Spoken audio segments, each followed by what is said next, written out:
Imagine standing at the edge of the ocean just after dawn. The water is calm, moving in long, slow lines towards the shore. Seabirds drift overhead. Below the surface, life carries on quietly.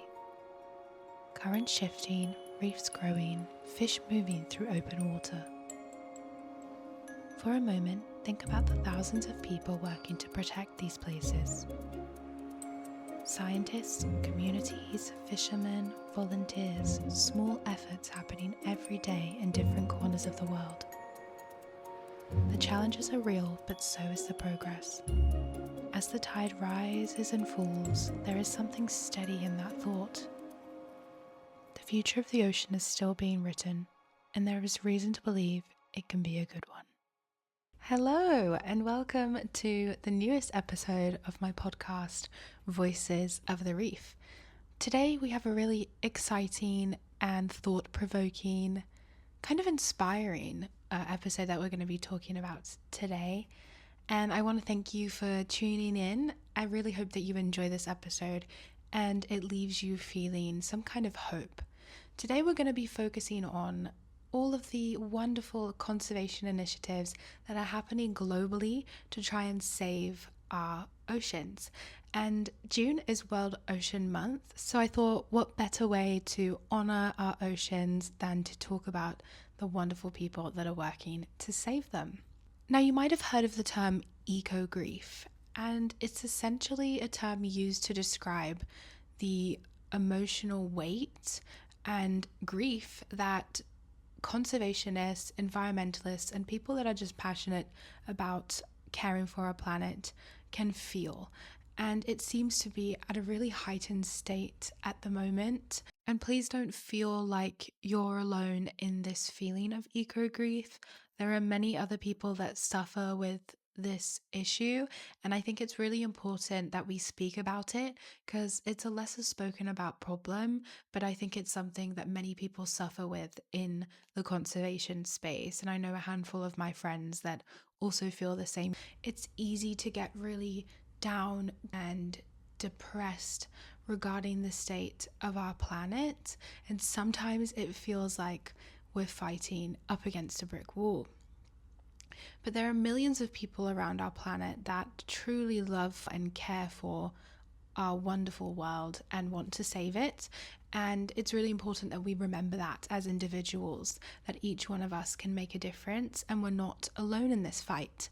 So I wanted to use this episode to highlight some of these projects and leave you with a sense of hope for the listener. So let's just start off by talking about why our oceans are so important for humans and for the sustenance of life on planet Earth. Our oceans cover around 70% of our Earth, and they can be divided into two environments, saltwater and freshwater. Now, we're always taught in school that our trees are the main givers of oxygen. Well, that's not true. Our oceans provide around 80% of the oxygen that we breathe, and every second breath is provided from our oceans. They are huge carbon sinks as well. Our oceans absorb around 30% of anthropogenic or human-caused emissions, and around 90% of excess heat in our atmosphere is absorbed by our oceans. And around 3 billion people rely on our oceans for sustenance and income. So they're incredibly important for a number of reasons, and over half of our planet's biodiversity lives in water. But even though the ocean is so important, there's many threats that it faces, most of which are human induced. The first one, I've touched on this briefly in my first episode, but overfishing is a huge and devastating problem for our oceans. Around 34% of all fisheries are overexploited to the point of collapse. This means that we are taking fish too quickly from the environment before they're actually able to reproduce. Not only that, but some fisheries like longlines, purse seine fisheries, trawling have incredibly high levels of bycatch. This means that they're catching fish or other marine species that are not the target for that fishery. So for example, with longline fisheries, we see many sharks, turtles, seabirds getting caught on these hooks that go on for miles, and they just indiscriminately catch everything. Then we have pollution, of course. You guys have probably all seen that really sad, heartbreaking video of the turtle with the straw up its nose. Well, pollution doesn't have to just be plastic and litter that's entering our oceans. It can also be sewage and excess nutrients. So when we have sewage runoff that's going directly into our oceans, this is adding in lots of things like phosphates, nitrates, diseases and bacterias, and this can affect all of our marine life, but it's really detrimental to our coral reefs specifically. And this can introduce things like diseases, which can wipe out reefs incredibly quickly. Now, climate change. This is one of the leading causes for biodiversity loss globally, and it's specifically dangerous for our oceans. Now, climate change happens when we are releasing too many greenhouse gases into the atmosphere from burning fossil fuels, and it creates this kind of bubble around our planet that traps heat and solar radiation. And this is slowly causing our planet to heat up rapidly and without any ability to adapt in time. So we're seeing lots of biodiversity loss because of this, and it's particularly affecting our coral reefs. Climate change is one of those things where it feels like this big, huge monster that we can't tackle individually. We're kind of relying on governments and big corporations to change this, but actually that's not true. We each can make our own difference where climate change is concerned by turning off lights when we're not using them, reducing our heat or AC usage, and speaking out against governments and saying that we want change and we want to stop climate change and global warming. Coastal development is also a huge problem for our oceans in general, particularly building on or near coral reefs or near ocean environments. This can introduce runoff and destroy ecosystems, especially when we're building on top of coral reefs or seagrass meadows, for example.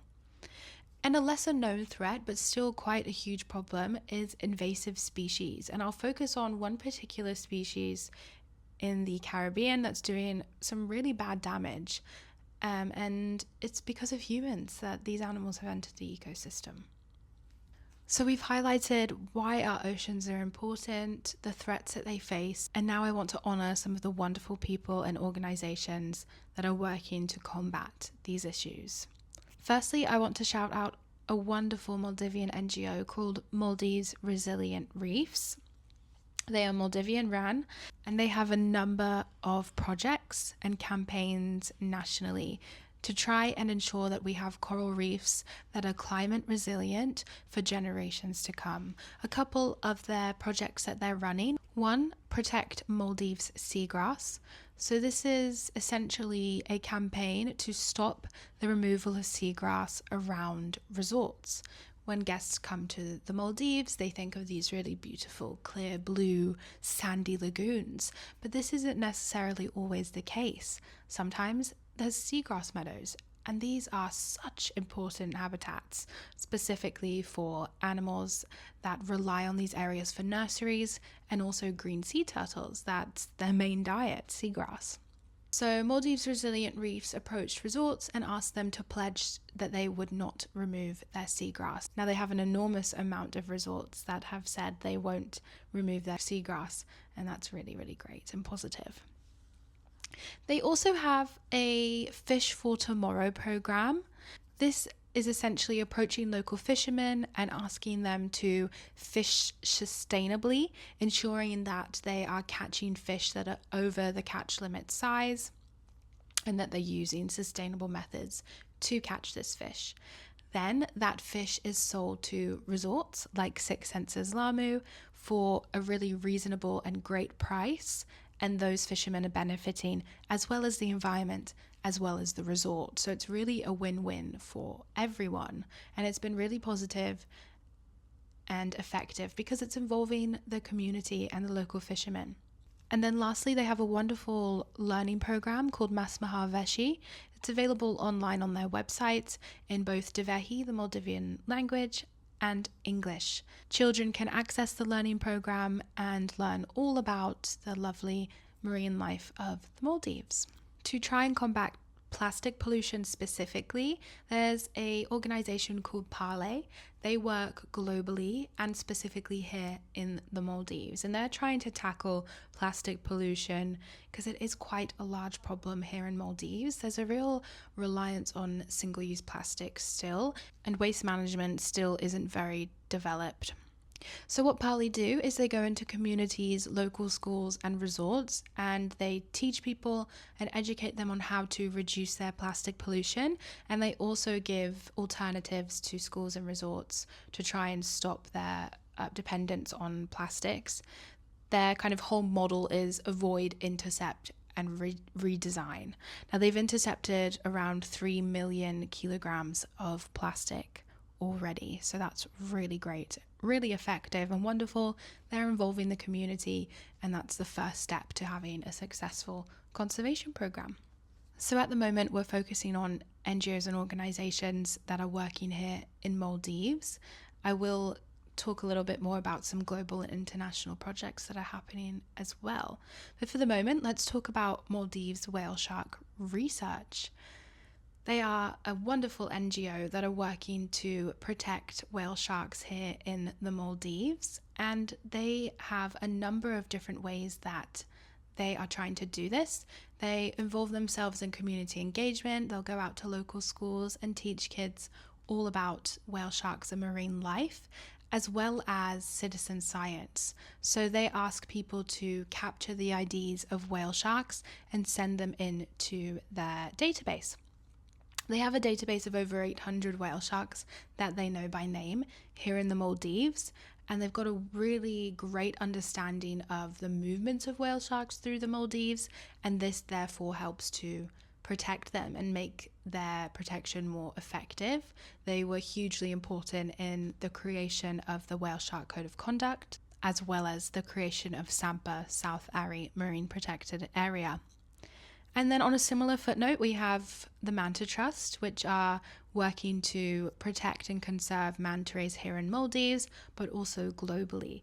And they as well have a wonderful database of 7,000 manta rays that they've been able to ID just here in the Maldives.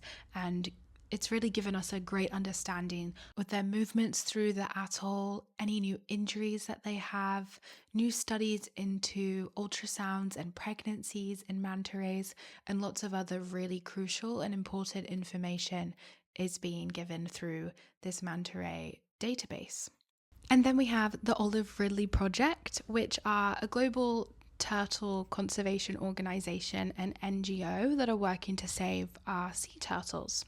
They also have a turtle ID database, and I now know because of them that we have 3 turtles that live around our resort, juvenile hawksbills, and how I do that is I capture the side of the turtles' faces, I send them to ORP, and they will ID them for me. And it's really great because guests have even been able to name a couple of them, which is really nice. ORP also have 3 sea turtle hospitals here in the Maldives. So sea turtles that have been caught in ghost gear or have become injured for whatever reason can be caught and transported to their sea turtle hospital, where they will rehabilitate them and care for them and then release them back into the wild. Some really awesome work that these 3 megafauna NGOs are doing here in the Maldives, but also globally. If you're from the UK, you might have heard of the Blue Marine Foundation, which are a UK NGO that are heavily focused on sustainable fishing, and they had a really great campaign late last year that was all about trawling fishing that's happening off the coast of the UK and Europe, and how devastating this is to marine life and the amount of bycatch that occurs because of it. They did a campaign with, I can't remember Theo James from, I think he's from Maze Runner, one of the movies. I can't remember, but yeah, he was sat at a restaurant table. He ordered some seafood, and all of this like bycatch and guts came falling down on him. And it was to basically try and show the watcher that you might order this, but this is also what's being caught and killed because of what you've chosen to eat. So that was really kind of like like shocking and thought-provoking and emotional, and that was a really, in my opinion, successful campaign, and it brought attention to something that many people aren't aware of. So the Maldives has one of the world's most sustainable tuna fisheries. All of the tuna here is mainly caught using pole and line. So the guys will go out very early in the morning and they will catch tuna one by one with a pole and a line. And this has incredibly low levels of bycatch. They can see what they're catching as well as understand how much they're taking out of the ocean at any one time. So when you buy tuna, it's really important that you buy pole and line caught tuna. You know it's got low levels of bycatch and is much more sustainable than a tuna that's been caught using a longline fishery, for example. So we'll start talking more about some of the international and global efforts that are going on. And I wanted to start off by speaking about the Global Fishing Watch, which is a website you can see in real time and historical data as well. Ships, what they are catching, how they are catching it, and their movements throughout the oceans. I had a look on there the other day and I focused in on the area around Seychelles, and I was really shocked and saddened to see how many longline fisheries were placed all the way from China. So Chinese fisheries are crossing the Indian Ocean and fishing in Seychelles waters, which is really sad and so unsustainable. I will talk about a country that is using the Global Fishing Watch to keep a track on illegal fishing, and they're really at the forefront of ocean conservation. So loving my coral as much as I do, I wanted to talk about projects that are working to conserve coral reefs. An effective and forward-thinking NGO is Counting Coral. Now they're using underwater sculptures and art as well as science-backed proof and evidence to restore our coral reefs. So how it works is they will create a beautiful underwater sculpture made out of marine stainless steel. It's built to be super long lasting. They install these beautiful sculptures. We have one at Castaway in Fiji, our other property, and they will then take what's called a parent colony of coral. They will choose parent colonies that they know are heat resistant. They will place it on the sculpture and they will create this kind of artistic gene bank. So how it works is they will grow the parent colonies on the sculpture, and the restorers will come and take clippings from the parent colony. They'll then place them into a secondary nursery, and then once they're strong enough to be outplanted, they will.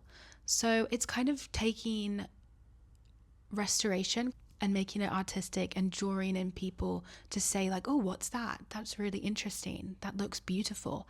And then they can learn about coral restoration through that. There's really kind of no other NGO that I can think of that's doing something so innovative and forward-thinking like Counting Coral.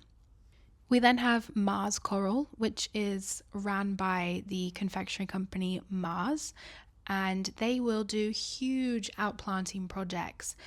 They have a couple here in the Maldives where they will come for a few weeks and they will just outplant hundreds of frames, and they are able to restore huge areas of reef in quite a short time. Really effective and great that a large company is putting money into protecting our coral reefs. And then we have one of my favorite NGOs, Coral Catch. This is an Indonesian NGO that is working with young women in local communities and small villages. They will teach them how to be divers and teach them how to restore coral. And these young girls have learned all these great skills, and they're taking part in protecting their environment. And I think it's so important that these girls are being given this opportunity, and they are then able to spread that knowledge and awareness throughout their local communities and their families. Coral reef loss is a huge issue in Indonesia, and Coral Catch is one of those forward-thinking, enthusiastic NGOs that are working to stop this dramatic loss of coral that we're seeing in Indonesia. So remember I said at the beginning of the podcast about invasive species? Well, one particularly crazy invasive species is the lionfish. Now, these predatory fish are actually native to the Indo-Pacific, but are considered invasive in the Atlantic and Caribbean. Now, scientists think that these lionfish got into Caribbean and Atlantic reef systems through accidental escape of aquariums or deliberate release. Now, these animals are predatory and they are able to consume a lot of fish in a short amount of time. And this has created dramatic kind of imbalances in the food web and the food chain. So to try and combat this invasive species, Lionfish Caribbean have targeted restaurants and hotels as well as local people and taught them how to safely prepare and consume lionfish. So because lionfish have highly venomous spines, it's important that when you prepare them, you do so in a safe way. So now lionfish is being offered on menus all throughout the Caribbean. They are also taking those really beautiful fins of the fish and making them into jewelry and earrings to sell to tourists. And it's thought that around 75 million reef fish have been saved just through Lionfish Caribbean's work. And around 250,000 lionfish have been successfully culled from the environment. So that's a really great organization that are working to target and remove lionfish from the Caribbean. Now, I'm sure many of you have probably heard of Sylvia Earle. She's a legendary marine biologist and oceanographer. And she created a non-profit called Mission Blue. And it's essentially a network of what we call global hotspots, so areas of ocean that are particularly critical to ocean health. And we have one just south of here in the Maldives in Lamu. It's called the Lamu Hope Spot, and it's been put in place due to the importance of the reef system there. She is such an advocate for ocean life, and she truly is an inspiration of mine. She has really pushed to protect 30% of our oceans by 2030, and she has made marine biology accessible to young women and girls like myself and shown them that if she can do it, they can. And she has a really great documentary called Mission Blue that dives into her life and all of the work that she is doing and has done to protect our oceans. Such an inspiring lady, and I truly look up to her. So being from the UK, I wanted to speak about some great organisations in the UK that I'm proud to be a part of. Firstly, British Divers Marine Life Rescue. If you're from the UK, you might have heard of them, but they are basically a citizen-run organisation that works to protect our marine mammals, particularly our seals. Now, I joined this organisation a few years back, I think about 5 years ago. You pay a fee of about £90, and then you go on a training day, and they will train you up in how to monitor, safely catch, measure, and do like a general health check of seals, and then transport them to a wildlife hospital if that's what they need. And they'll also teach you how to try and refloat cetaceans like whales and dolphins. Now, during my work for them, I would mainly transport seals from the beach to a wildlife hospital where they undergo rehabilitation for later re-release into the wild. Then we have Ghost Fishing UK, which is an organisation run by some pretty hardcore divers that remove ghost gear from the oceans surrounding the UK. Now, ghost gear occurs when fishing gear is either lost or discarded at sea, or it gets caught on something, and sometimes this fishing gear can be huge, like massive nets or lobster pots or crab pots, and this can catch marine life even after it's been lost or discarded in the ocean. So to try and stop any other marine life getting caught, these divers will go down and remove this ghost gear. Now, this is an incredibly challenging and difficult thing to do. Diving conditions can be pretty harsh and cold, especially if it's a deeper depth. You have to be super careful not to get caught up in the fishing gear. And I did a 2-day course in a lake, and it was horrible. It was in the middle of February and I was in a dry suit and it was just so scary. But we had to work as a team to understand how we were going to remove this ghost gear.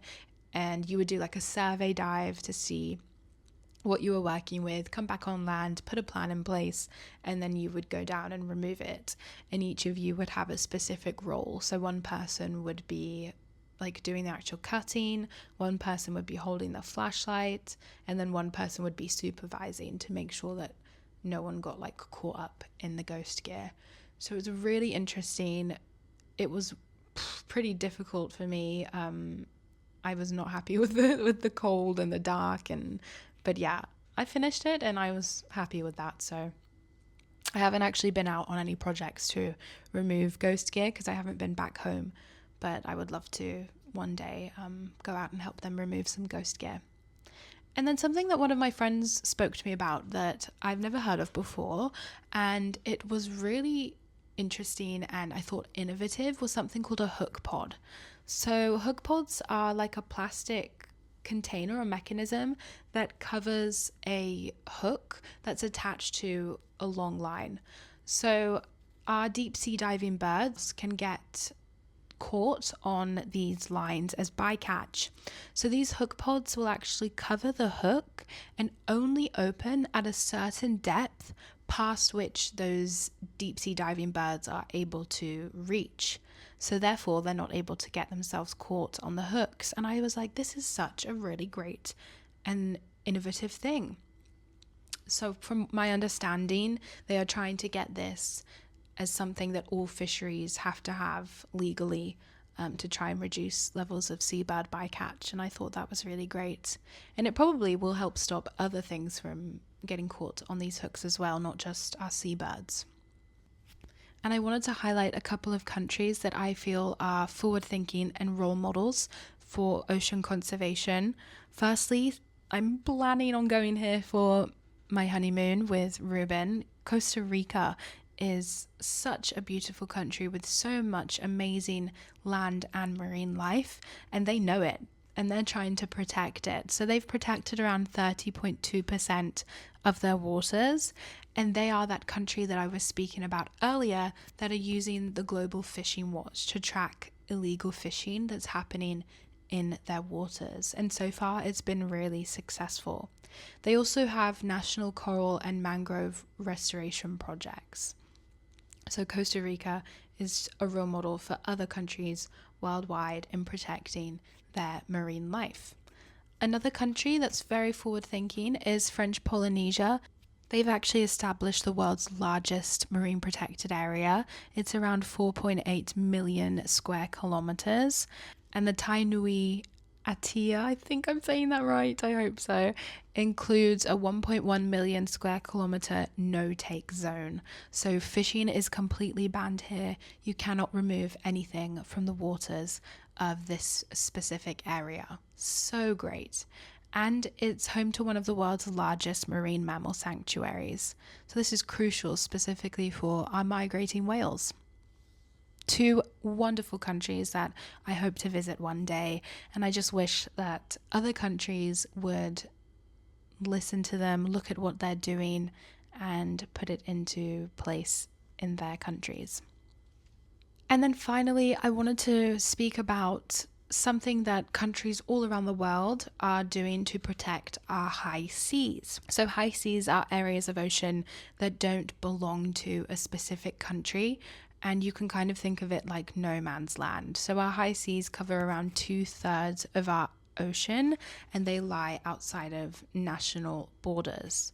So you can kind of think of it like the Wild West. People were coming into the high seas and doing whatever they wanted, fishing as much as they wanted, mining as much as they wanted, with no one to tell them otherwise.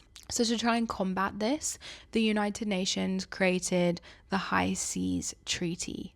So this was a document that countries signed to say that they wanted to protect their high seas. Now countries are able to create marine protected areas within the high seas, which they formerly were not able to do, and this helps to protect against harmful activities like overfishing or deep sea mining. And any activities that are planned in the high seas have to be evaluated and approved by members of the United Nations High Seas Treaty. And it also makes sure that any kind of scientific discoveries or commercial use, commercial gain from the high seas is equally distributed within developing countries that surround that kind of area of ocean that's being used. And finally, it's strengthening collaboration between countries globally. It's encouraging responsible monitoring and enforcement to comply with kind of ocean protection. This entered into force earlier this year on the 16th of January. So this is a huge step in protecting 30% of our oceans by 2030, because previous to this, only 1% of the high seas was actually protected. Now, high seas is difficult to monitor and enforce, but if we use tools like the Global Fishing Watch, then this will make a great difference in monitoring what's going on in our high seas. And this is a great step forward to show that countries care what is going on in our high seas. And then I just wanted to finish off by talking about some of the work that I'm doing here at Outrigger. Now, one of my favorite parts of my role is community engagement. So I will either go out to local schools or I will host students here at the resort. And they will have a theory session all about either sustainable fishing or coral reef ecology or sharks. And then they will have some kind of practical session, whether that's coral restoration or a snorkel. And it's really, really important to educate our local communities and encourage them to carry on that protection for their beautiful marine ecosystems. I also do close monitoring of our reef and our restoration site. So I do bleaching surveys to understand how much of our reef has bleached during high temperatures. And I also take measurements to understand the growth of different species and monitor diseases.